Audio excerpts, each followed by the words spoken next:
Mari eta Katalin. Amezketar neska gazte batek Mari jainkosarekin bizitzearen ondorioz aberastasuna lortu zueneko istorioa kontatzera nator. Amezketarrak kontatzen zutenez, omen ziren 7 urte Mari txindokiko bere aitzulutik desagertu zela. Baina zaldi bat zeruan hegan ikusi zutenean eta izugarrizko euri jasa hasi zuenean, herritarrak berehala konturatu ziren Mari bueltatu zela.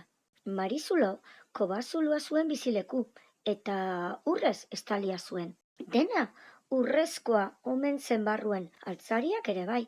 Behin batean, asteak euritan egon ondoren, atertu eta lainoak urruntzen ari zirenean, txindokiri laino txapela gelditu zitzaion tontorrean. Orduan hartu ziren, Marik labea piztu zuela. Goiz batean, Katalin izeneko neska gazte amezketar bat mendira joan zen. Artaldearekin eta egun guztian, ardiak larrean eduki ondoren, artaldea biltzen hasi zen. Kontatu zituenean, bat falta zitzaiola konturatu zen. Artaldearen jabeak egingo zionaren beldur, mendira gora abiatu zen, falta zitzaion ardiaren bila. Batek baino gehiagok esan zion Mari txindokin zenean, ez gerturatzeko inguruaietara.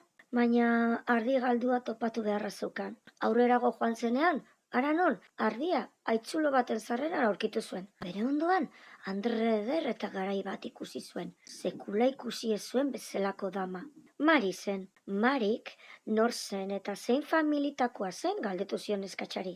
Honek Katalin zela, bere izena esan zion eta ez zuela familiarik. Ardi haiek herriko joan batenak zirela. Orduan, Marik berarekin bizitzen gelditzeko proposamena egin zion.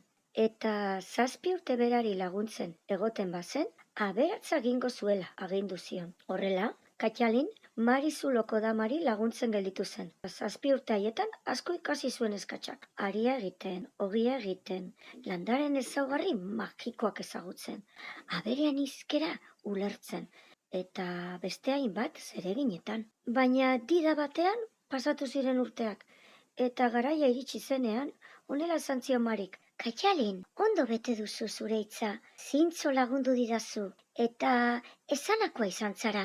Ni joan egin behar dut, eta aberatza egingo zintudala agindu. Nizunez, tori. Marik ikaspuska handi bat eman zion. Harrituta gelditu zen neska gaztea, baina ezen ausartu ezer esaten. Aitzulotik atera zenean, urre dizdiratxu bihurtu zen ikatza. Neska pozaren pozez jaitsi zen herrira. Etxea eta artaldea erosi zituen, eta inoren agienduetara egon beharrik gabe, bizi izan zen zoriontsu gure Katalin.